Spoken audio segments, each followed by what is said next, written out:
Hello dear student, स्वागत है आप सभी का शुभम क्लासेस का इस नए वीडियो में। मैं संजीव सर। स्टूडेंट, आज के इस वीडियो में हम आपके एक मोस्ट इंपॉर्टेंट डेरिवेशन की बात करने वाले हैं, जो कि आपके चैप्टर नंबर 2, ठीक है, सॉरी चैप्टर नंबर 3 स्थिर वैद्युत विभव तथा धारिता। हाँ, चैप्टर नंबर 2 ही है, ठीक है। चैप्टर नंबर 2 स्थिर वैद्युत विभव तथा धारिता का मोस्ट इंपॉर्टेंट डेरिवेशन है समांतर प्लेट संधारित्र, ठीक है। ये डेरिवेशन है आपका समांतर प्लेट संधारित्र, जैसा कि आप थंबनेल में देख भी रहे होंगे।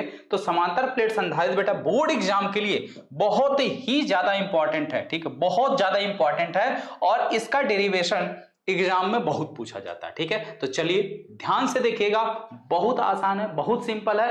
अगर आप इसको ध्यान से देखेंगे तब, अगर ध्यान से नहीं देखेंगे तो आपके लिए थोड़ी सी दिक्कत हो सकती है, ठीक है। और एक बात की बच्चों हम गारंटी देते हैं कि अगर आप सेशन को शुरू से लेकर लास्ट तक देखते हैं तो मेरा ये दावा है कि आपको कहीं भी किसी भी प्रकार का कोई डाउट नहीं रहेगा, ठीक है। तो चलिए वीडियो को शुरू करने से पहले जितने भी बच्चे वीडियो को देख रहे हैं, एक बार सभी लोग वीडियो को लाइक कर दो। जल्दी से बेटा सभी लोग वीडियो को लाइक कर दीजिए और फटाफट अपने दोस्तों को शेयर कर दीजिए, जिससे ज्यादा से ज्यादा बच्चे लाइव सेशन के साथ जुड़ सके। एक बार बेटा सभी लोग वीडियो को लाइक कर दीजिए, जल्दी से सभी लोग वीडियो को लाइक कर दीजिए और अपने अपने दोस्तों को शेयर कर दीजिए, जिससे ज्यादा से ज्यादा बच्चे इस लाइव सेशन के साथ जुड़ सके, ठीक है। चलिए, बहुत इंपॉर्टेंट है समांतर प्लेट संधारित्र। चलिए तो हेडिंग लगाइए समांतर प्लेट संधारित्र। ये आपका जो ब्रह्मास्त्र सीरीज हमने स्टार्ट किया है उसी का ये नेक्स्ट पार्ट है, ठीक है। तो हेडिंग लगाओ समांतर प्लेट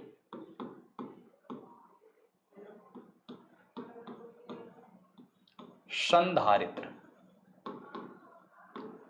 समांतर प्लेट संधारित्र, ठीक। तो समांतर प्लेट संधारित्र की अगर हम बात करें, समांतर प्लेट संधारित्र होता क्या है, ठीक है। तो ध्यान देखिए, समांतर प्लेट संधारित्र में बेटा, ठीक है, दो आपकी प्लेटें होती हैं इस प्रकार की, ठीक है। एक आपका पॉजिटिव चार्ज होता है तो दूसरे पे निगेटिव चार्ज होता है बराबर मात्रा में। अगर मान लीजिए एक पे प्लस क्यू कूलाम का, ठीक है, प्लस चार्ज है तो दूसरे पे प्लस क्यू कूलाम का माइनस चार्ज रहेगा, ठीक है। और एक दूसरे से अल्प दूरी, इन प्लेटों के बीच की दूरी हम मान लेते हैं कितनी है, डी है। यहां से यहां तक की जो दूरी है वो कितनी है, डी है। और इस प्लेट का जो क्षेत्रफल है, ठीक है, प्लेट का जो क्षेत्रफल है, माना प्लेट का जो क्षेत्रफल है वो कितना है, ए है।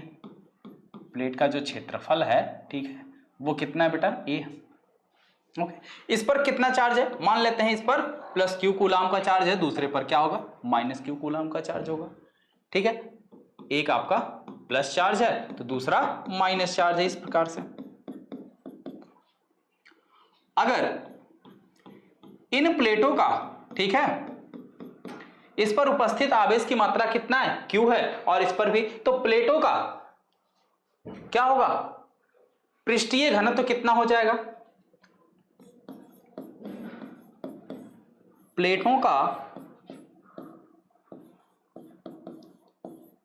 पृष्ठीय आवेश घनत्व तो कितना हो जाएगा बेटा, पृष्ठीय आवेश घनत्व सिग्मा बराबर क्या हो जाएगा, क्यू अपान में ए, ठीक है। तो प्लेट, ठीक है, प्लेटों का जो पृष्ठीय आवेश घनत्व होता है वो कितना हो जाएगा, सिग्मा अपान ए। किसी भी प्लेट पर उपस्थित आवेश की मात्रा बटे प्लेटों का क्षेत्रफल, तो प्लेट का क्षेत्रफल कितना है, ए। अब इसको प्रूफ करने के लिए चलिए दो लाइन हम लोग लिखते हैं कि माना कोई समांतर प्लेट संधारित्र जिसके प्लेटों का क्षेत्रफल ए, ठीक है, जिसके प्लेटों के क्षेत्रफल ए तथा उसका पृष्ठीय आवेश घनत्व तो सिग्मा है, एक दूसरे से डी दूरी पर रखे गए हैं, ठीक है, तथा उनके बीच की दूरी डी है। तो चलिए लिखिए, माना कोई समांतर प्लेट संधारित्र, कोई समांतर प्लेट संधारित्र, माना कोई समांतर प्लेट संधारित्र जिसके प्लेटों का क्षेत्रफल, जिसके प्लेटों का क्षेत्रफल, प्लेटों का क्षेत्रफल ए हो, क्या है, ए है, ठीक है, तथा पृष्ठीय आवेश घनत्व, पृष्ठीय आवेश घनत्व, आवेश घनत्व कितना है, सिग्मा है। और प्लेटों के बीच की दूरी, और प्लेटों के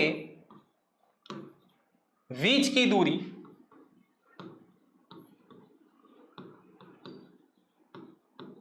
कितनी है, स्मॉल डी है। हमें निकालना क्या है बेटा, हमें निकालना इस समांतर प्लेट संधारित्र की धारिता। ध्यान दीजिएगा, हमें निकालना क्या है, हमें निकालना है समांतर प्लेट संधारित्र की धारिता। और धारिता बराबर होता क्या है, जल्दी से बताओ। धारिता C बराबर क्या होता है, Q अपान में V, Q अपान में V। जहां पे Q क्या है, जहां Q जो है आपका कुल आवेश है, Q क्या है, कुल आवेश है, ठीक है। और इसके साथ साथ अगर हम V की बात करें तो V क्या है, V जो है उसके सिरों के बीच लगाया गया विभवांतर है। V क्या है, सिरों के बीच लगाया गया विभवांतर। क्या है, विभवांतर। क्या है, विभवांतर, ठीक है। C क्या है, कुल आवेश, और V क्या है, इसके सिरों के बीच लगाया गया विभवांतर है। तो भैया आवेश तो ले दे के हमें पता है, बस क्या नहीं पता है, सिर्फ और सिर्फ विभवांतर। तो अगर इस प्लेटों के बीच हमें विभवांतर पता चल जाए तो हमारा काम आसान हो जाए, हमारा काम आसान हो जाए। तो अब देखिए डेरिवेशन में यही सबसे मेन मोटिव होता है कि हमें जाना कहां है। अगर ये चीज पता हो जाए, ठीक है, तो फिर तो सब कुछ खेल ही आसान हो गया। हमें जाना कहां है, ये कैसे पता चलेगा। सबसे पहली चीज आप ये जानो कि हमें प्रूफ क्या करना। प्रूफ क्या करना है, हमें निकालनी है इसकी धारिता। और इसकी धारिता C बराबर होता क्या है, K epsilon not A divided by T, ठीक है। ये इसकी धारिता होती, ठीक है। तो फार्मूला तो बाद में निकलेगा, सबसे पहले धारिता का बेसिक कॉन्सेप्ट जानो। तो धारिता का बेसिक कॉन्सेप्ट क्या कहता है, धारिता C बराबर क्या होता है, C बराबर क्या होता है, Q वटे में V, Q वटे में V, जहां Q क्या है, कुल आवेश है, और V क्या है, विभवांतर है। और इस प्लेट पर उपस्थित आवेश की मात्रा हमें पहले से ही पता है, कितना है, Q है। क्या है, Q है, ठीक। आई बात समझ में। एक लाइन यहां पे चाहो तो मेंशन कर लो, ठीक है। जिसके प्लेटों पर उपस्थित आवेश की मात्रा Q है, जिसके प्लेटों पर उपस्थित आवेश की मात्रा, उपस्थित आवेश की मात्रा जो है वो कितनी है, Q है। आवेश की मात्रा Q है। तो आवेश तो पता है, बस चाहिए विभवांतर। तो विभवांतर निकलेगा कैसे, सिंपल सी बात है बेटा। आप जहां कहीं आवेश होगा, आवेश के साथ साथ क्या होगा, वैद्युत क्षेत्र होगा। तो मान लेते हैं ये प्लस Q आवेश के कारण जो वैद्युत क्षेत्र है, इस प्लस Q आवेश के कारण जो वैद्युत क्षेत्र है, मान लिया हमने वो E1 है। क्या है, E1 है। इस प्लस के कारण जो वैद्युत क्षेत्र है वो E1 है, और इस माइनस के कारण जो वैद्युत क्षेत्र है वो क्या है, E2 है। तो अब प्लेटों के अंदर और प्लेटों के बाहर वैद्युत क्षेत्र निकाल लेते हैं। तो वैद्युत क्षेत्र अगर हमें मिल जाएगा तो भैया प्लेटों के बीच की दूरी भी पता है। तो अगर दूरी पता है तो वैद्युत क्षेत्र अगर मिल गया तो वैद्युत क्षेत्र तथा विभवांतर में एक संबंध होता है, और उस संबंध से हम क्या निकाल लेंगे, विभवांतर निकाल लेंगे, और इस फार्मूले में रख देंगे, आ जाएगा आंसर, ठीक है। तो क्लियर, पता चल गया कि क्या क्या काम करना है। चलिए सबसे पहले हम क्या काम करेंगे, सबसे पहले निकालेंगे प्लेटों के बीच वैद्युत क्षेत्र की तीव्रता। अब देखो, इस प्लेट पर उपस्थित आवेश की मात्रा या पृष्ठीय आवेश घनत्व सिग्मा है, और आप लोगों ने पढ़ा है कि ये क्या है, एक तरीके से समतल चादर की तरीके से बिहेव करेगा, समतल चादर की तरीके से बिहेव करेगा। और किसी भी समतल चादर के कारण जो वैद्युत क्षेत्र की तीव्रता होती है वो कितनी होती है, sigma upon 2 epsilon not, sigma upon 2 epsilon not. तो ये प्लस है, तो इस प्लस के कारण इधर भी वैद्युत क्षेत्र की तीव्रता E1 बराबर क्या होगी, सिग्मा बटे 2 एप्सिलॉन नॉट होगा। और इधर इधर इधर वैद्युत क्षेत्र की दिशा इधर हो जाएगी, ठीक है। E1 बराबर सिग्मा बटे 2 एप्सिलॉन नॉट। अब बचा आपका E2 यानी कि माइनस वाला।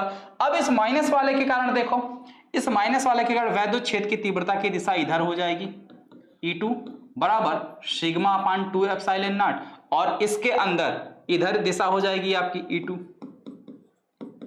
Sigma upon 2 epsilon not.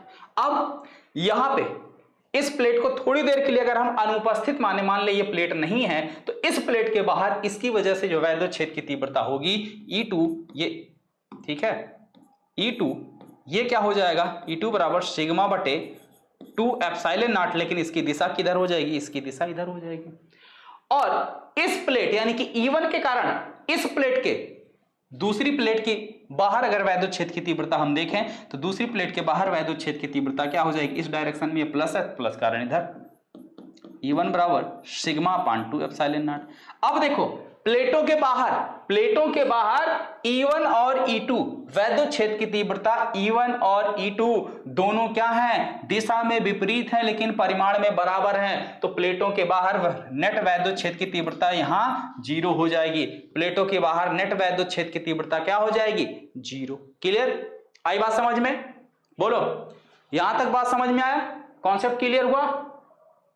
सबसे पहले एक प्लेट के कारण वैद्युत क्षेत्र की तीव्रता, प्लेट के इधर निकालो, प्लेट के बीच में निकालो और इस प्लेट के इधर भी निकाल लो, ठीक। अब फिर दूसरे प्लेट के कारण वैद्युत क्षेत्र की तीव्रता निकालो, इधर भी निकालो, बीच में भी निकालो और इस साइड भी निकालो डायरेक्शन के साथ। अब अगर आप निकालने के बाद देखेंगे कि प्लेटों के बाहर यहां पे देखो E2 की वैद्युत क्षेत्र की तीव्रता की दिशा ये है, E1 की इधर है, E2 इधर है और परिमाण देखो दोनों का बराबर है, दोनों का परिमाण बराबर है, तो बाहर दोनों एक दूसरे को निरस्त कर देंगे, वैद्युत क्षेत्र की तीव्रता 0, अंदर, ठीक है। चलिए 2 लाइन ये लिखते हैं। प्लेटों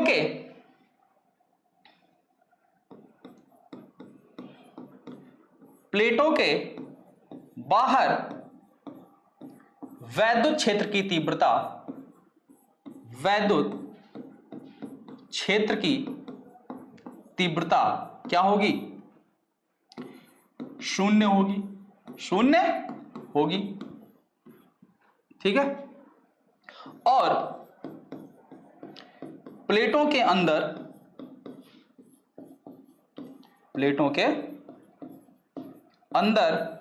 वैद्युत क्षेत्र की तीव्रता, प्लेटों के अंदर वैद्युत क्षेत्र की तीव्रता, वैद्युत क्षेत्र की तीव्रता E बराबर क्या हो जाएगा भाई, E बराबर प्लेटों के अंदर दो वैद्युत क्षेत्र की तीव्रताएं काम कर रही हैं, E1 प्लस E2, दोनों सेम दिशा है, E1 की भी दिशा यही है, E2 की भी दिशा यही है। तो अब मान रख लो E बराबर क्या हो जाएगा, sigma upon 2 epsilon not plus sigma upon 2 epsilon not. Total कितना हो गया, 2 सिग्मा अपान 2 एप्सिलॉन नॉट, 2 से 2 कट गया, कितना आ गया, सिग्मा अपान एप्सिलॉन नॉट। तो प्लेटों के अंदर वैद्युत क्षेत्र की तीव्रता कितनी मिल गई बेटा, सिग्मा अपान एप्सिलॉन नॉट, ठीक है।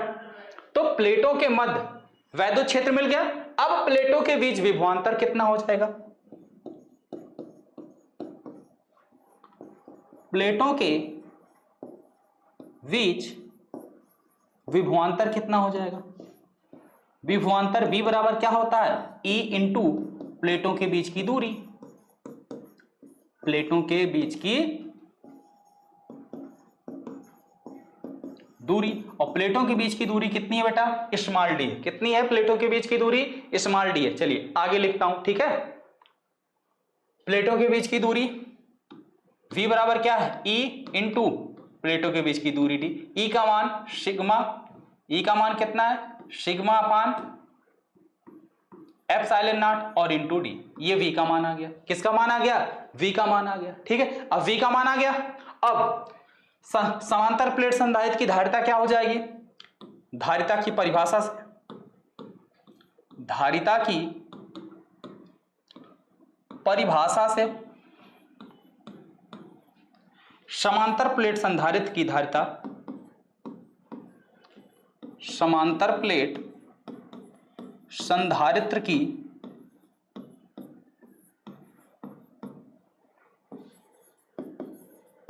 समांतर प्लेट संधारित्र की धारिता C बराबर क्या हो जाएगा, Q प्लेटों पर उपस्थित आवेश की मात्रा Q और बटे में क्या है आपका एप्सिलॉन नॉट, Q बटे V, ठीक है। अब प्लेटों पर उपस्थित आवेश की मात्रा Q बराबर क्या हो जाएगा, सिग्मा इंटू ए, क्या हो जाएगा, सिग्मा इंटू ए। Q की जगह ये मान रख दो, तो C बराबर क्या हो जाएगा, सिग्मा इंटू ए और बटे V की जगह V का मान ये रख दो, सिग्मा बटे एप्सिलॉन नॉट और इंटू डी।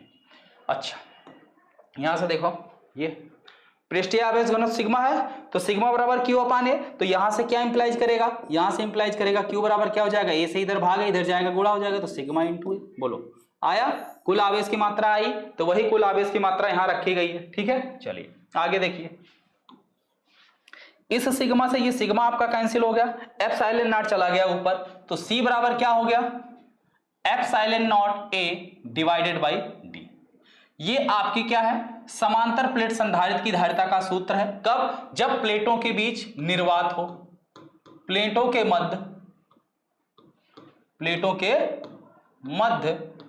निर्वात अथवा वायु हो। क्या है, निर्वात अथवा वायु हो, ये तब का कंडीशन है। ठीक, अगला, यदि हम इन प्लेटों के बीच, इस प्लेट के बीच अगर हम कोई परावैद्युत पदार्थ भर दें, क्या करें, अगर हम प्लेटों के बीच कोई परावैद्युत पदार्थ इस प्रकार से भर दें, तब क्या हो जाएगा भाई, देखिए, यदि प्लेटों के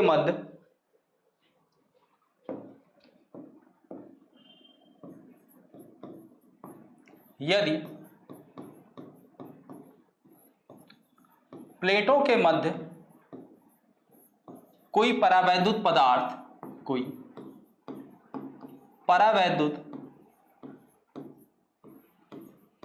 भर दें,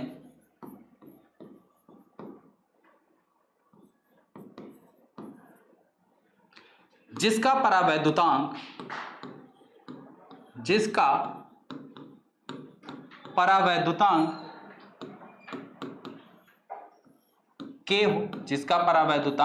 K हो, तब समांतर प्लेट संधारित्र की धारिता, समांतर प्लेट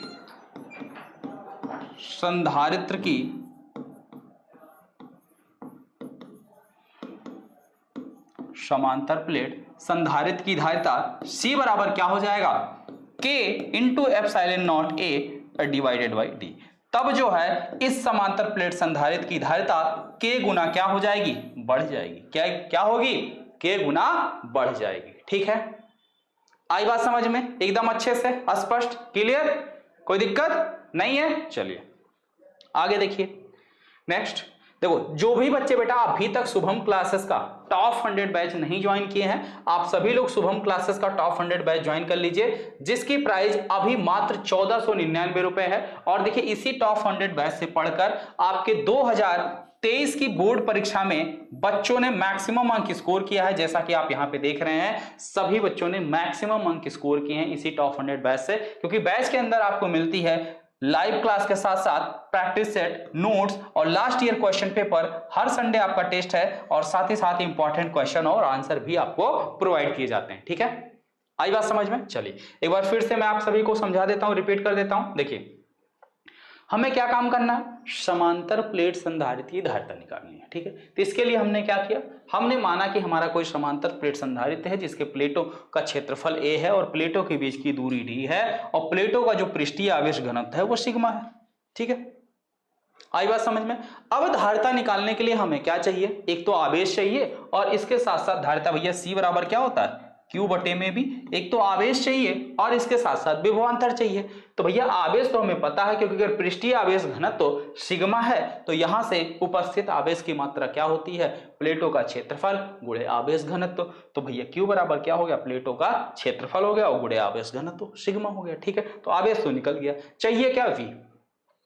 और V कैसे निकलेगा, V निकालने के लिए हमें क्या करना होगा, तो यहां पे हमें क्या है, ये एक प्लस चार्ज है, एक माइनस चार्ज है। सिर्फ चार्ज के बारे में पता है कि ये आवेशित है।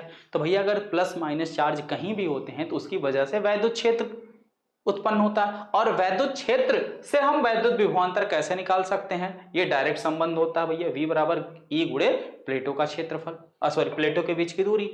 तो सबसे पहले हमने क्या किया, वैद्युत क्षेत्र की तीव्रता निकाल ली।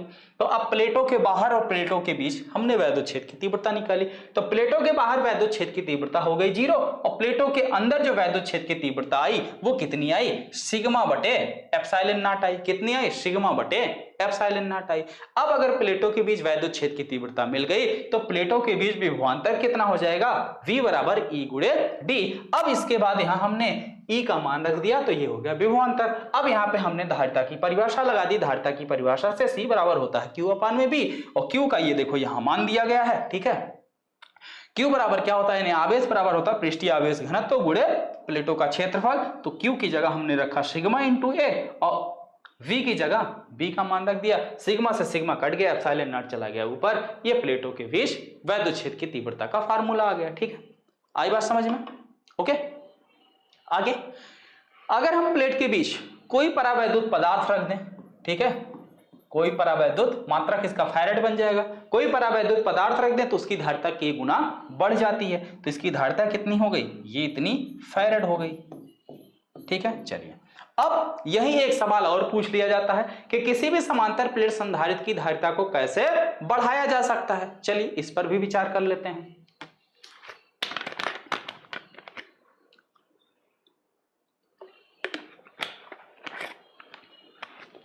जल्दी से बेटा जितने भी बच्चे देख रहे हैं एक बार सभी लोग वीडियो को लाइक कर दो और फटाफट अपने दोस्तों को शेयर कर दो। चलिए तो समांतर प्लेट संधारित्र की धारिता कैसे बढ़ाई जा सकती है। समांतर प्लेट संधारित्र की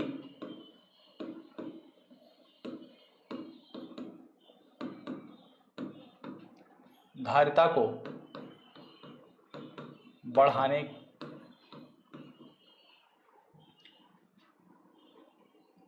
समांतर प्लेट संधारित्र की धारिता को कैसे बढ़ा सकते हैं, कैसे बढ़ाया जा सकता है, बढ़ाया जा सकता है, ठीक।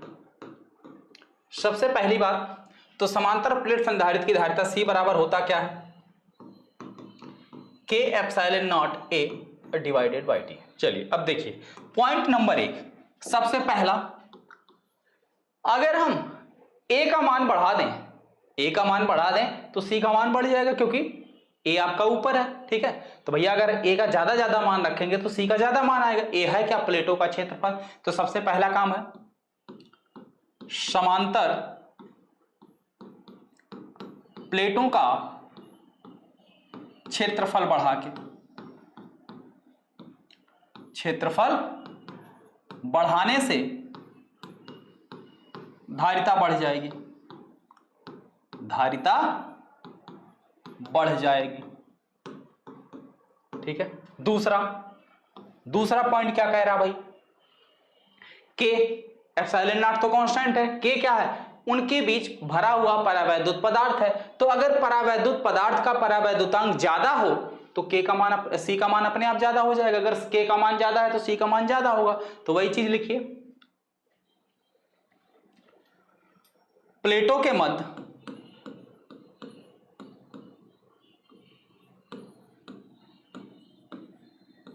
अधिक परावैद्युतांक का, अधिक परावैद्युतांक का परावैद्युत पदार्थ भर के, परावैद्युत पदार्थ भर के। अगला नीचे क्या है आपका, डी है, डी से भाग किया गया तो अगर डी का मान कम कर दें तो सी का मान बढ़ जाएगा। थर्ड पॉइंट है प्लेटों के बीच की दूरी को कम करके, प्लेटों के बीच की दूरी को घटाने पर धारिता बढ़ जाती है, धारिता बढ़ जाती। तो भैया ये 3 फैक्टर हैं जिसकी वजह से हम किसी भी, ठीक है, संधारित्र की धारिता को क्या कर सकते हैं, इंक्रीज कर सकते हैं, बढ़ा सकते हैं बिना उसकी साइज यानी कि आकार में परिवर्तन किए हुए, ठीक है। आगे बात समझ में, बोलो यहां तक सभी का क्लियर हो गया। इसके आगे का जो हमारा टॉपिक है, जो डेरिवेशन है, वो है धारा तथा अनुगमन वेग के आधार पर ओम के नियम का निगमन। बहुत इंपॉर्टेंट है, विद्युत धारा का मोस्ट इंपॉर्टेंट डेरिवेशन है, धारा तथा अनुगमन वेग के आधार पर, ठीक है, ओम के नियम का निगमन। और 5 नंबर में पूछा जाता है तो उसको जो है हम लोग कल डिस्कस करेंगे, ठीक है, क्योंकि वो धारा तथा अनुगमन वेग में जो संबंध है वही अप्रोक्सीमेट लगभग मान के चलिए आपका आधे घंटे वही उसी को समझाने में जाएगा और उसके बाद फिर प्रूफ आपको कराने में, ठीक है। तो हम चाहते हैं कि दोनों एक साथ हो क्योंकि दोनों एक दूसरे पर निर्भर है, क्योंकि एक को समझोगे फिर दूसरा आसानी से आप कर पाओगे। तो एक को आज एक को कल ऐसा ना करो, इसलिए जो है उसको हम लोग कल डिस्कस करेंगे दोनों को एक साथ, ठीक है। तो आज के लिए बेटा इतना ही। जितने भी बच्चे देख रहे हैं कमेंट सेक्शन में जरूर बताइएगा कि ये डेरिवेशन आपको अच्छे से समझ में आया या नहीं। अगर कहीं कोई दिक्कत कोई डाउट हो तो कमेंट सेक्शन में जरूर बताना, आपकी सारी डाउट सारी परेशानियां दूर की जाएंगी। ओके, एक मोस्ट इंपॉर्टेंट टॉपिक पर बात करने वाले हैं और आप सब ये अच्छी तरीके से जानते हैं कि ये टॉपिक बोर्ड एग्जाम के लिए कितना इंपॉर्टेंट है। ओम का नियम मोस्ट इंपॉर्टेंट टॉपिक है बेटा एग्जाम के लिए। ये आपका मोस्ट इंपॉर्टेंट डेरिवेशन है जो कि एग्जाम में पूछा जाता है और ज्यादातर ओम का जो नियम है वो पूछा जाता है धारा तथा अनुगमन वेग के आधार पर। ठीक है, यानी कि अनुगमन वेग के आधार पर ओम के नियम को सिद्ध कीजिए, यही सबसे ज्यादा एग्जाम में पूछा जाता है। और ये बेटा जब भी पूछा जाएगा तो आपसे कम से कम 3 या 5 अंक में ये क्वेश्चन पूछा जाता है। तो आज का ये सेशन बच्चों आप लोगों के लिए बहुत इंपॉर्टेंट होने वाला है। तो जितने भी बच्चे इस वीडियो को देख रहे हैं शुरू से लेकर लास्ट तक वीडियो को देखिएगा, जिससे एक एक चीज आपकी अच्छी तरीके से कंफर्म हो सके। ठीक है, और मेरा ये आपसे वादा है कि अगर आप सेशन को शुरू से लेके लास्ट तक देखते हैं और बिना स्किप किए हुए तो आपको कहीं पे भी कोई डाउट नहीं होगा, सब कुछ आपका एकदम अच्छे से क्लियर रहेगा। तो चलिए बिना देर किए हुए करते हैं बच्चों सेशन को स्टार्ट। और एक बार जितने भी बच्चे वीडियो को देख रहे हैं सभी लोग वीडियो को शेयर कर दीजिए अपने अपने दोस्तों को और वीडियो को लाइक कर दो। जो भी बच्चा अभी तक वीडियो को लाइक नहीं किया है बेटा आप सभी लोग वीडियो को लाइक कर दीजिए, जिससे ज्यादा से ज्यादा बच्चे लाइव सेशन के साथ जुड़ सके। ठीक है, चलिए करते हैं बच्चों स्टार्ट। तो हेडिंग डालिए धारा, ठीक है, या अनुगमन वेग के आधार पर ओम का नियम। ठीक है, तो हेडिंग लगाइए अनुगमन वेग के आधार पर ओम का नियम, जो सबसे ज्यादा एग्जाम में पूछा जाता है। अनुगमन वेग के आधार पर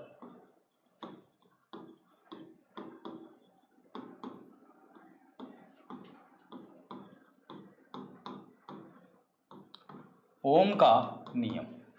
अनुगमन वेग के आधार पर ओम का नियम। तो अनुगमन वेग क्या होता है? ठीक है, आप सबको पता है कि अनुगमन वेग क्या होता है कि चालक के अंदर, किसी भी चालक की अगर हम बात करें तो चालकों के अंदर क्या होता है? मुक्त इलेक्ट्रॉन उपस्थित होते हैं। क्या होते हैं? चालक के अंदर मुक्त इलेक्ट्रॉन होते हैं। और जब किसी भी चालक के सिरों के बीच हम क्या करते हैं? विभवांतर लगाते हैं। तो विभवांतर लगाने के कारण उसके अंदर के जो मुक्त इलेक्ट्रॉन है वो क्या करते हैं? वैद्युत क्षेत्र के विपरीत दिशा में एक लघु नियत वेग से गति करने लगते हैं और उसी लघु नियत वेग को ही हम क्या कहते हैं? अनुगमन वेग कहते हैं। ठीक है, सिंपल सी आई बात समझ में। जैसे मान लो, चलिए फिगर के द्वारा समझा दे रहे हैं। जैसे मान लो अगर ये हमारा कोई चालक है, ठीक है, मान लिया ये हमारा कोई चालक है PQ, ठीक है, ठीक। अब ये चालक है और इस चालक में क्या उपस्थित होते हैं? मुक्त इलेक्ट्रॉन होते हैं। क्या होते हैं? मुक्त इलेक्ट्रॉन उपस्थित होते हैं। ठीक है, किसी भी चालक के अंदर क्या होता है बेटा? मुक्त इलेक्ट्रॉन उपस्थित होते हैं इस प्रकार से। और जब हम इस चालक के सिरों के बीच क्या लगाते हैं? विभवांतर लगाते हैं। तो विभवांतर लगाने के पश्चात ये, ठीक है, विभवांतर लगाने के पश्चात इसके अंदर के जो मुक्त इलेक्ट्रॉन हैं वह वैद्युत क्षेत्र की विपरीत दिशा में, वैद्युत क्षेत्र की दिशा किधर है? ये प्लस है ये माइनस है, तो प्लस से माइनस की ओर होता है, यानी यहां पे जो वैद्युत क्षेत्र की दिशा है वो इधर है। ठीक है, तो जो इलेक्ट्रॉनों की गति होगी वो किधर होगी? इस साइड होगी। ठीक है, वैद्युत क्षेत्र की विपरीत दिशा में ये सभी इलेक्ट्रॉन क्या होते हैं? एक लघु नियत वेग से गति करने लगते हैं और इसी लघु नियत वेग को ही हम क्या कहते हैं? अनुगमन वेग कहते हैं। ठीक है, इतनी बात समझ में आई। चलिए अब प्रूफ के लिए देखिए क्या करते हैं। माना यल लंबाई का कोई चालक तार है। इस चालक तार की लंबाई कितनी? L, ठीक है, जिसके अनुप्रस्थ काट के परिच्छेद का क्षेत्रफल कितना है? A है। यानी इस चालक तार की मोटाई का जो क्षेत्रफल है, जो एरिया, जैसे मान लो अगर ये कोई चालक तार है तो ये मोटाई इसकी, ठीक है, ये क्षेत्रफल जो है वो कितना? इसी को बोलेंगे अनुप्रस्थ काट का परिच्छेद का क्षेत्रफल A। ठीक, माना चालक तार के प्रति एकांक आयतन में उपस्थित मुक्त इलेक्ट्रॉनों की संख्या स्मॉल n है। ठीक है, चलिए सारी चीजें लिख लेते हैं जिससे दिक्कत ना हो। माना, ठीक है, माना यल लंबाई का कोई चालक तार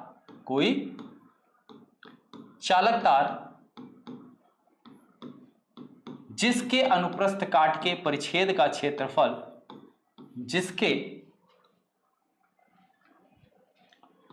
अनुप्रस्थ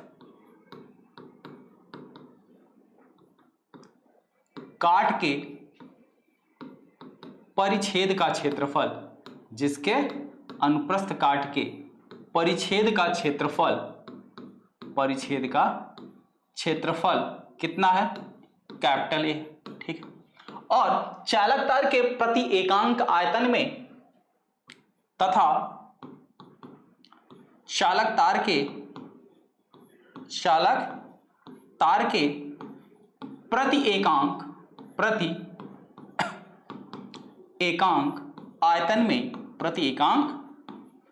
आयतन में उपस्थित मुक्त इलेक्ट्रॉनों की संख्या कितनी है, मान लिया हमने स्मॉल एन, कितनी है, स्मॉल एन, ठीक है। जब हम इस चालक तार के सिरों के बीच में क्या करते हैं, बी विभवांतर का, ठीक है, या वी वोल्ट का विभवांतर लगाते हैं, तो क्या होता है, इस चालक तार के अंदर जो मुक्त इलेक्ट्रॉन है ये किस अनुगमन वेग से गति करने लगते हैं, वीडी अनुगमन वेग से गति करने लगते हैं। तो ये भी एक लाइन लिखिए, जब चालक के सिरों के बीच वी विभवांतर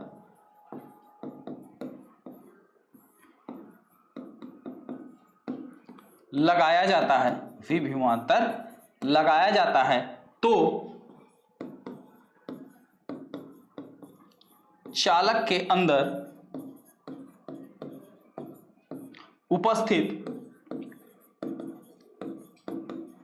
मुक्त इलेक्ट्रॉन वीडी अनुगमन वेग से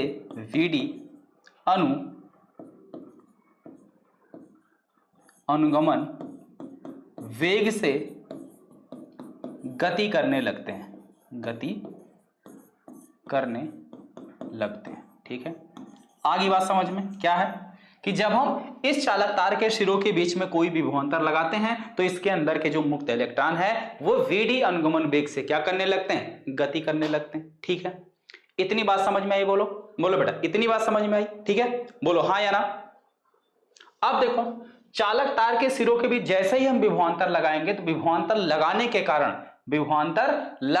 कारण चालक तार के सिरों के बीच में जो उत्पन्न वैद्युत क्षेत्र की तीव्रता होगी वो कितनी हो जाएगी, E बराबर V/L, ठीक है।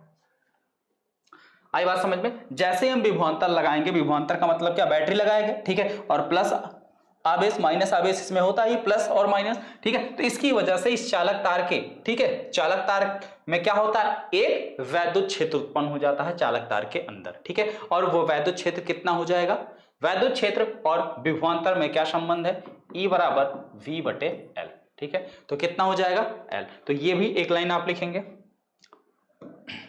चालक तार के सिरों के बीच,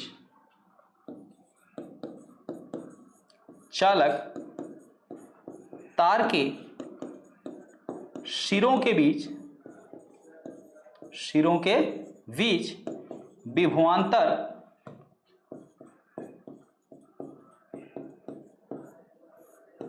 लगाने से चालक में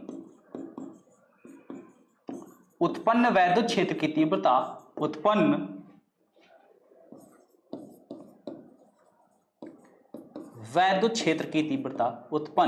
वैद्युत क्षेत्र की तीव्रता E बराबर कितना हो जाएगा, E बराबर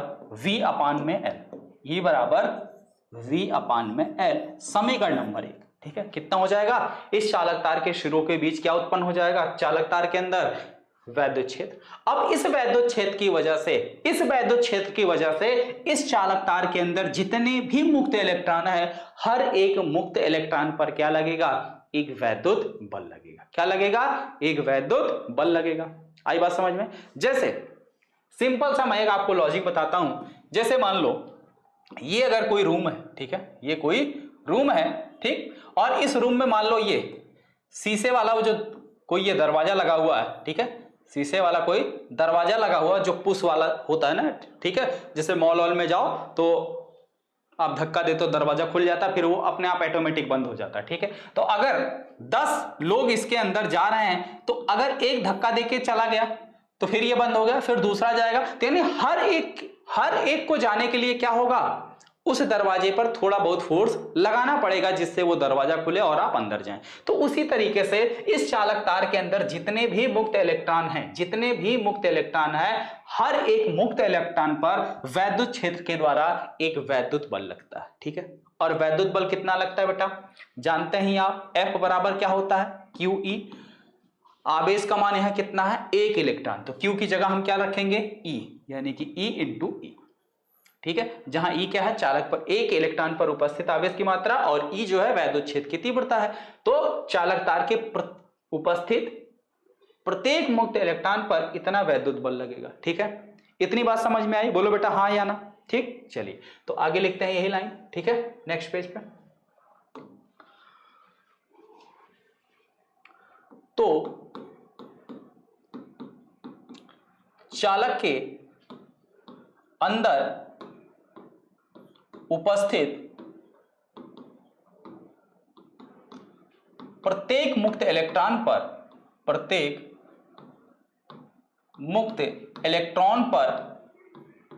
लगने वाला वैद्युत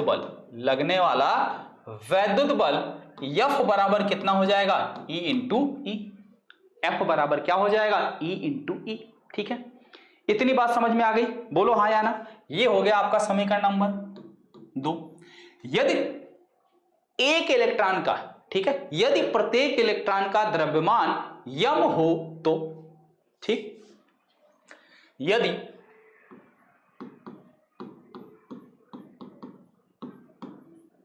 प्रत्येक इलेक्ट्रॉन का द्रव्यमान m हो तो F बराबर क्या हो जाएगा, m इंटू ए। F बराबर क्या हो जाएगा, m इंटू ए। बोलो हाँ या ना, क्योंकि F बराबर है कि ये भी फार्मूला जानते हैं, F बराबर m a। बोलो जानते हैं या नहीं, बोलो क्लियर है। चलिए अगर क्लियर है, ये हो गया, तो यहां से A बराबर क्या हो जाएगा, F अपान m। तो A क्या है, चालक तार में उत्पन्न त्वरण है। प्रत्येक इलेक्ट्रॉन का अगर द्रव्यमान m हो, ठीक है, तो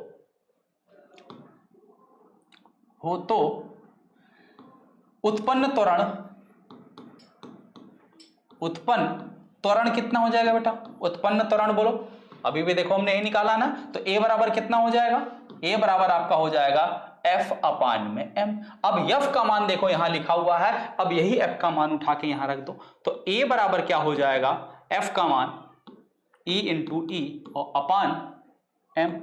ठीक है, इसे आप बना लो, वो समीकरण 2 बना है, इसे आप बना लो समीकरण नंबर 3। बोलो यहां तक कोई दिक्कत, कोई परेशानी, यहां तक कोई दिक्कत नहीं है ना। देखो जितना बताया एक बार फिर से देखो, रिपीट कर दे रहा हूं, क्या क्या काम किया गया कि हमारा ये मान लिया गया कि कोई चालक है। अब कोई भी चालक होगा तो उसके अंदर क्या होंगे, मुक्त इलेक्ट्रॉन होंगे। ठीक है, हमने मान लिया उसके प्रति एकांक आयतन में कितने इलेक्ट्रॉन है, स्मॉल n है।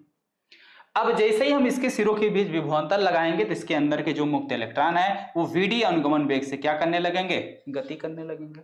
अब जब VD वेग से गति करेंगे तो विभवांतर की लगाने की वजह से इस चालक तार में क्या उत्पन्न होता है, वैद्युत क्षेत्र।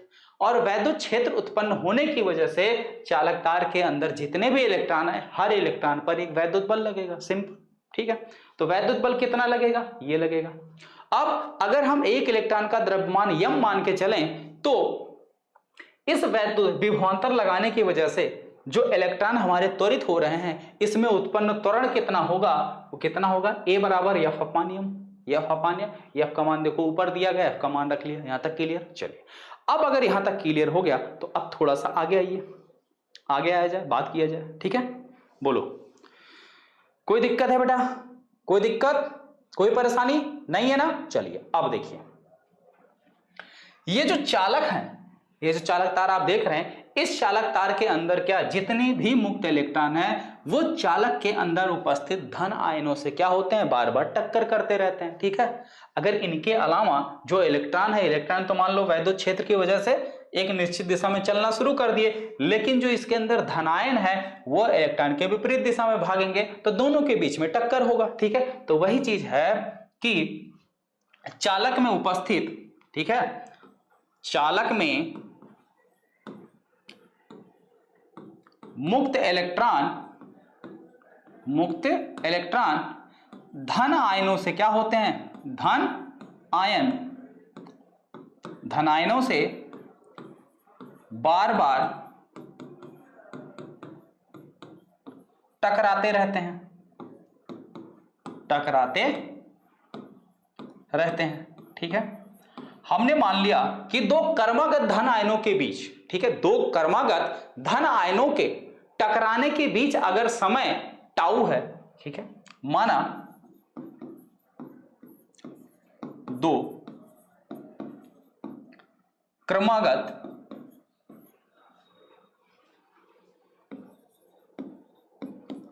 धन आयनों से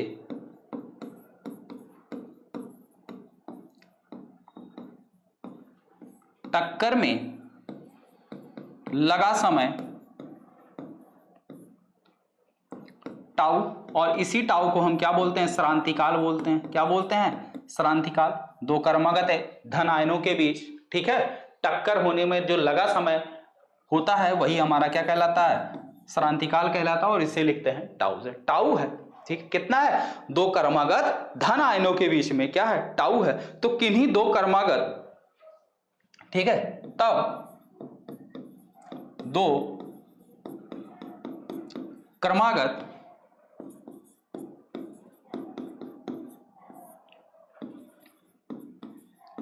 धन आयनों के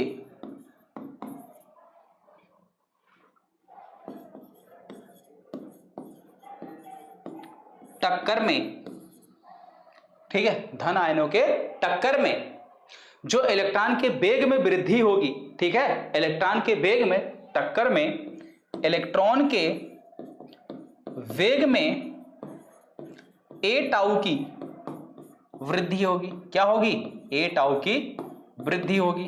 कैसे ये टाउ की वृद्धि होगी, समझा रहा हूं। जैसे मान लो आपका ये कोई पार्टिकल है, इसका प्रारंभिक वेग जो है मान लेते हैं वो u है, ठीक है, इसका प्रारंभिक वेग क्या है, u है। हमने इस पर क्या लगाया, फोर्स लगाया, इस पर क्या लगाया, फोर्स लगाया, बल लगाया, तो ये क्या किया करना, मूव करना शुरू कर दिया। क्या हुआ, ये मूव किया, यानी चलना शुरू कर दिया। प्रारंभ में वेग इसका कितना था, u था, और इस पर हमने बल लगाया तो ये थोड़ा और तेज चलना शुरू कर दिया, ठीक है। तो मान लो जो हमने फोर्स लगाया, अगर वो उस फोर्स की वजह से इसके अंदर जो उत्पन्न त्वरण हुआ, अगर इसके अंदर ए त्वरण उत्पन्न हुआ और फोर्स हमने मान लो अगर टी समय तक लगाया, तो इसका जो नया वेग v बराबर क्या होता है, वो होता है u प्लस ए टी होता है, ठीक। v बराबर क्या होता है, u प्लस ए टी।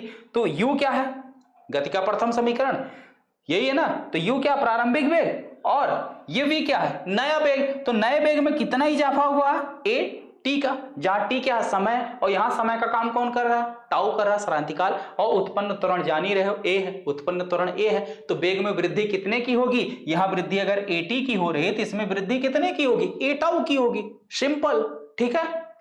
आई बात समझ में, चलिए आगे बढ़े। ओके, यहां तक बात समझ में आ गई, बोलो। अब देखो, अब यहां पे चालक के अंदर एक दो इलेक्ट्रॉन तो है नहीं, कितने हैं, n, ठीक है। तो चालक के अंदर उपस्थित n मुक्त इलेक्ट्रॉन है, ठीक है। तो माना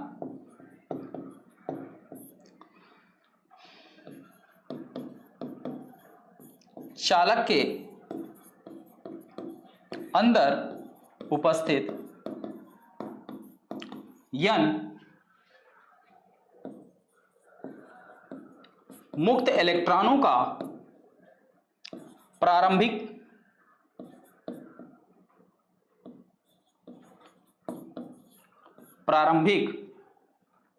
ऊष्मीय वेग u1, u2, u3 up to so on un, ठीक है। माना जो इसके अंदर टोटल कितने इलेक्ट्रॉन है, n इलेक्ट्रॉन है, और हर एक इलेक्ट्रॉन का हमने जो वेग माना, मान लेते हैं पहले का u1 है, दूसरे का u2 है, तीसरे का u3 है, चौथे का u4 है, और nवें का क्या है, un है। क्या है, un है, ठीक है। इतनी बात समझ में आ गई, बोलो, ठीक है। अब ये t समय बाद इनका नया वेग क्या हो जाएगा, v1 v2। ठीक है भाई, देखिए यहां पे क्या था, प्रारंभिक वेग u था, t समय के बाद अगर मान लेते हैं बल लगाया गया तो बल की वजह से a त्वरण उत्पन्न हुआ, तो t समय बाद इसका जो नया वेग हो जाएगा वो v बराबर क्या हो जाएगा, u प्लस at। तो t समय बाद नया वेग क्या हुआ, v हुआ। तो अब कितने हैं, n है, तो भैया पहले का v1, दूसरे का v2, तीसरे का v3, इस प्रकार से। ठीक है, चलिए अब यहां लिखेंगे tau श्रांति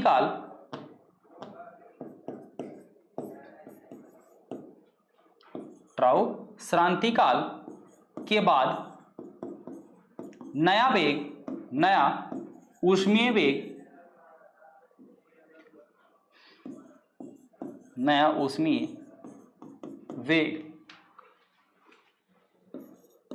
v1 v2 v3 up to so N कितना है, bn हो जाता है।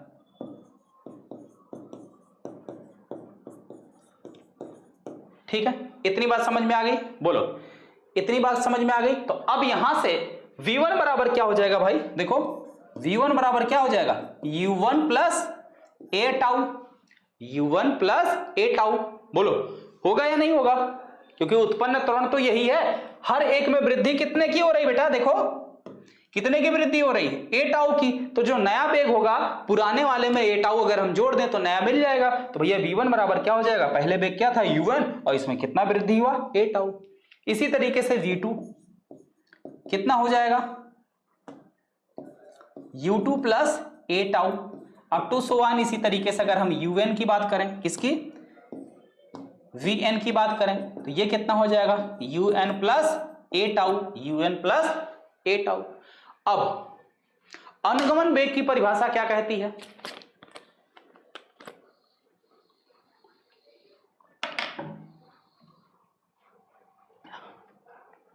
अनुगमन वेग की सीधी परिभाषा यही कहती है कि ये जो नया औसत ऊष्मीय वेग है, जो नया वेग है, इसी का अगर हम एवरेज ले लें, औसत ले लें, तो यही हमारा क्या होगा, अनुगमन वेग होगा। ठीक है, नया औसत जो ऊष्मीय वेग है, इसी का औसत ही क्या होता है, अनुगमन वेग होता है। ठीक है, चलिए तो अनुगमन वेग की परिभाषा से, ठीक है, बोलो यहां तक बात समझ में आ गई। इन सभी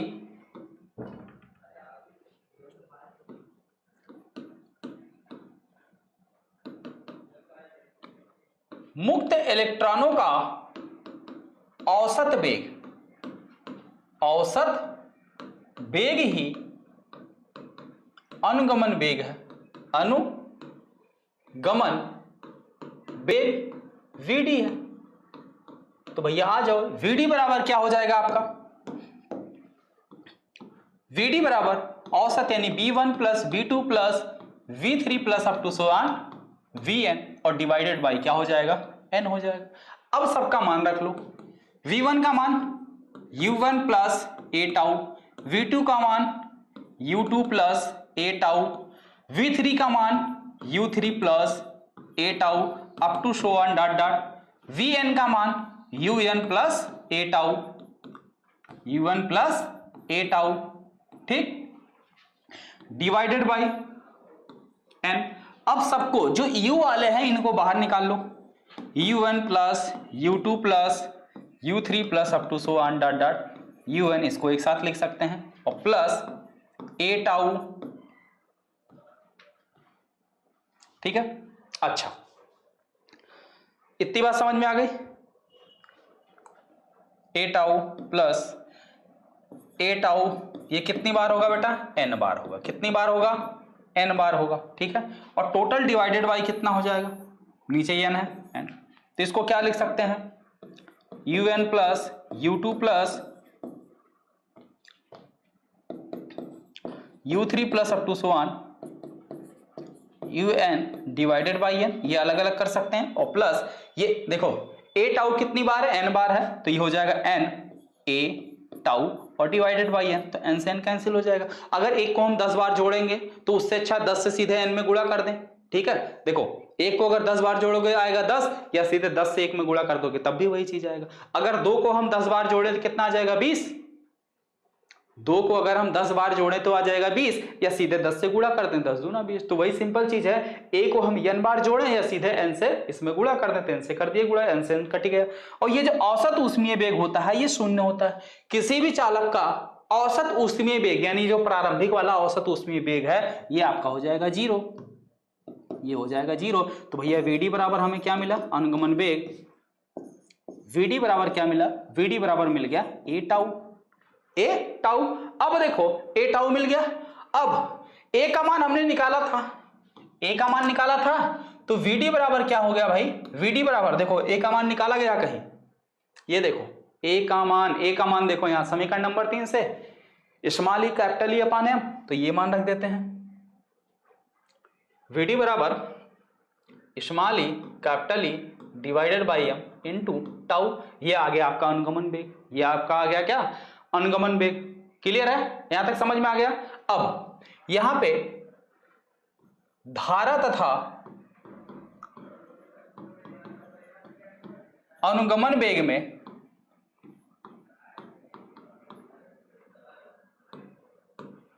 संबंध क्या कहता है भैया, धारा तथा अनुगमन वेग में संबंध क्या होता है, I बराबर NEA VD होता है, I बराबर NEA VD होता है। ठीक है, NEA VD। यहां से VD बराबर क्या हो जाएगा, VD बराबर VD के साथ ये सब यहां गुणे में इधर आएंगे, भाग में हो जाएंगे, तो ये हो जाएगा I बटे NEA।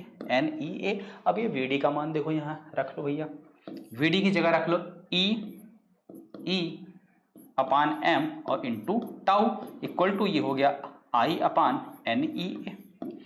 अब E बराबर क्या होता है, E बराबर आप जान ही रहे हैं कि E बराबर होता है V बटे में L। अब E की जगह ये मान रख दो small e capital V into tau और नीचे डिवाइडेड बाई ML। ठीक है, बराबर क्या हो जाएगा इधर I अपान NEA। अब यहां पे देखो ML यहां भाग में दूसरी साइड जाएगा, गुणे में हो जाएगा, तो देखो यही चीज लिखा हुआ ना EV अपान ML इंटू टाउ बराबर I अपान NEA। ML से यहां भाग है इधर जाएगा, गुणा हो जाएगा, तो EV इंटू टाउ बराबर ML into I upon NEA। अब देखो E और टाउ यहां गुणे में इधर जाएंगे, भाग में हो जाएंगे, तो इधर बचेगा सिर्फ B equal to ML into I नीचे डिवाइडेड बाई E टाउ और यहां पे NEA पहले से। अब यहां I के साथ इधर क्या है, गुणा है, बोलो भाई, I के साथ इधर गुणा, इधर आएगा भाग में हो जाएगा, तो V बटे I बराबर क्या हो जाएगा ML बटे ये इसका गुणा करोगे तो NE स्क्वायर हो जाएगा और आपका बच गया A और ये tau, NE square A tau. ठीक है, देखो E स्क्वायर N और A और ये टाउ। अब ये सब का सब आपका क्या है, ये सब आपका क्या है बेटा, एक नियतांक है, एक क्या है, नियतांक है, और यही तो होता है V बटे I का मान सदैव ये क्या होता है, नियतांक होता है। ठीक है, यही ओम का नियम है, यही क्या है, यही तो ओम का नियम है, यही ओम का नियम है। और ये जो नियतांक होता है, नियम है, ये जो नियतांक होता है यही आपका प्रतिरोध कहलाता है, यही आपका क्या कहलाता है, प्रतिरोध कहलाता है, यही R के बराबर होता है। ठीक है, इतनी बात समझ में आ गई, बोलो क्लियर है। चलिए अगर क्लियर है तो आगे देखिए, जो भी बच्चे बेटा देखिए अभी तक शुभम क्लासेस का टॉप 100 बैच नहीं ज्वाइन किए हैं, आप सभी लोग शुभम क्लासेस का टॉप 100 बैच ज्वाइन कर लीजिए, जिससे इसी टॉप 100 बैच से जिसकी प्राइस सिर्फ और सिर्फ 1499 रुपए है, आपके शुभम क्लासेस के बच्चे जो कि पिछली साल 2023 की बोर्ड परीक्षा में बच्चों ने मैक्सिमम अंक स्कोर किया था, बहुत सारे बच्चों ने टॉप भी किया था। ठीक है, तो इस तरीके से आप भी बच्चों एग्जाम में अच्छा नंबर लाना चाहते हैं, टॉप करना चाहते हैं, तो अगर अभी तक बैच नहीं ज्वाइन किए हैं तो बैच को ज्वाइन कर लीजिए। इसके अंदर आपको मिलती है लाइव क्लास के साथ साथ, ठीक है, सबसे पहले लाइव क्लास के साथ साथ आपका प्रैक्टिस सेट है, नोट्स है, लास्ट ईयर क्वेश्चन पेपर है, हर साथ हर संडे आपका टेस्ट है, इंपॉर्टेंट क्वेश्चन और आंसर भी आपको प्रोवाइड किए जाते हैं जो आपके एग्जाम के लिए बहुत इंपॉर्टेंट है। ठीक है बेटा, आगे बात समझ में। तो ये ओम का नियम आप सबका प्रूफ हो गया। बोलो कोई दिक्कत? यही क्या है? ओम का नियम। यहां तक बात सबको समझ में आ गई?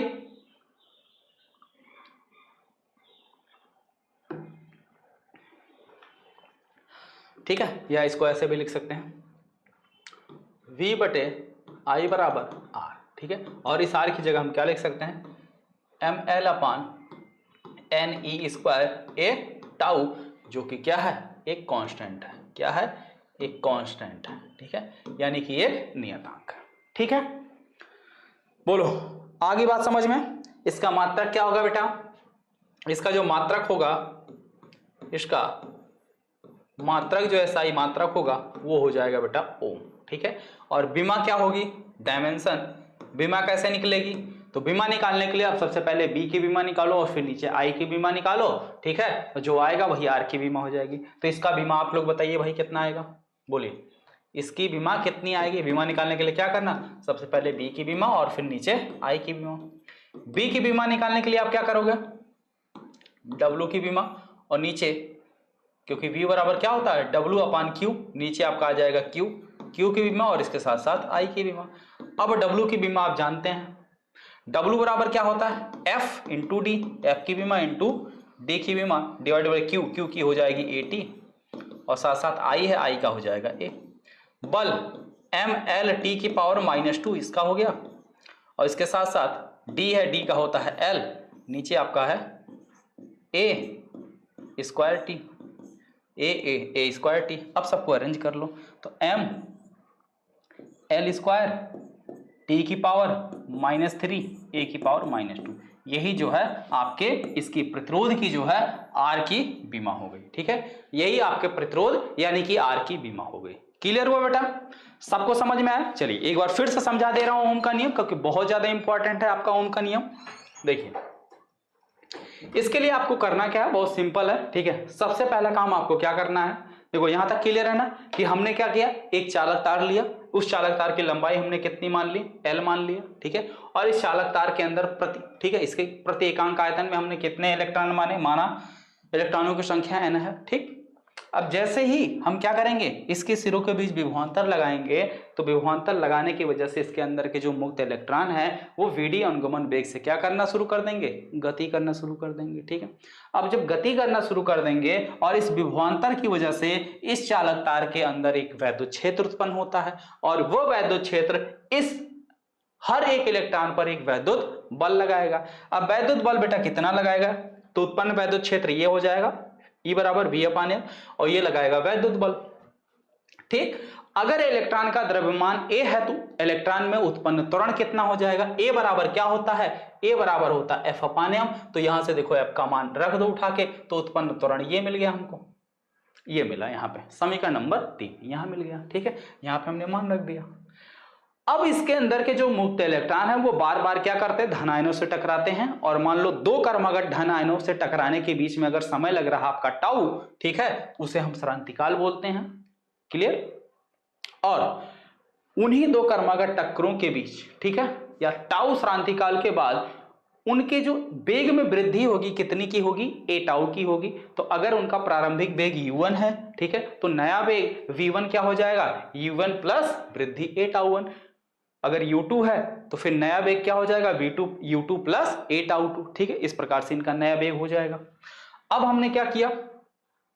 इन सभी का औसत जो आपके नए वेग है, इन्हें नए वेग का औसत ही क्या कहलाता है? अनुगमन वेग कहलाता है। तो Vd बराबर क्या हो गया? सबका औसत ले लिया। टोटल कितना था? n, सबको जोड़ के n से भाग कर दिया। अब सबका मान रख लिया। सबका मान रखने के बाद u वाले को एक साइड कर लिया, बाकी ए टाउ वाले को एक साइड कर लिया। ठीक है, ओके, तो ये चीज आ गया। तो यहां से सीधे सीधे Vd बराबर क्या निकल के आया? ए टाउ आया। कितना आया? ए टाउ। अब ए का मान समीकरण नंबर 3 से उठा के देखो, ए का मान रख दिया गया। अब ए का मान जैसे रखेंगे तो यहां धारा तथा अनुगमन वेग में संबंध लगा देंगे। धारा तथा अनुगमन वेग में ये संबंध होता है, यहां से हमने Vd का मान निकाल लिया। अब Vd का मान निकालने के बाद ये देखो Vd का मान है, यही Vd का मान उठा के यहां रख दिया गया। अब यहां पे रखने के बाद उसके बाद हमें क्या चाहिए ओम के नियम के लिए? V और I। तो यहां रहा B, यहां रहा I, तो V और I को एक साथ रखेंगे, बाकी सबको दूसरी साइड कर देंगे। वही काम देखो हमने यहां किया है, B और I को एक साथ रखा, बाकी सबको दूसरी साइड कर दिया। ठीक है, हाँ, अगर आपसे ओम के नियम का कथन पूछे तब क्या लिखोगे? सबसे पहली चीज, अगर ओम के नियम का आपसे कथन पूछा जाए, ओम के नियम का अगर आपसे, या ओम के नियम का अगर आपसे स्टेटमेंट पूछा जाए तो आप क्या लिखोगे?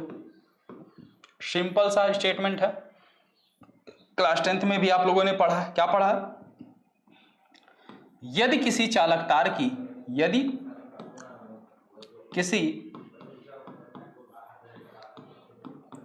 चालक तार की भौतिक अवस्था, भौतिक अवस्था, भौतिक अवस्था का मतलब हो गया जैसे लंबाई हो गया, जैसे लंबाई हो गया, ताप हो गया, दाब हो गया, ठीक है, आदि, ठीक है, में कोई परिवर्तन ना किया जाए, में कोई परिवर्तन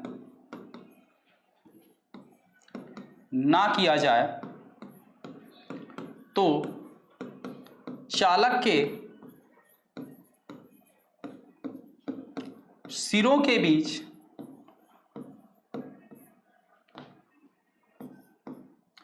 लगाया गया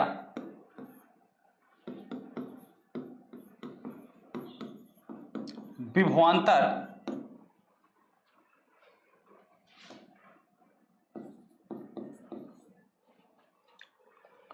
चालक में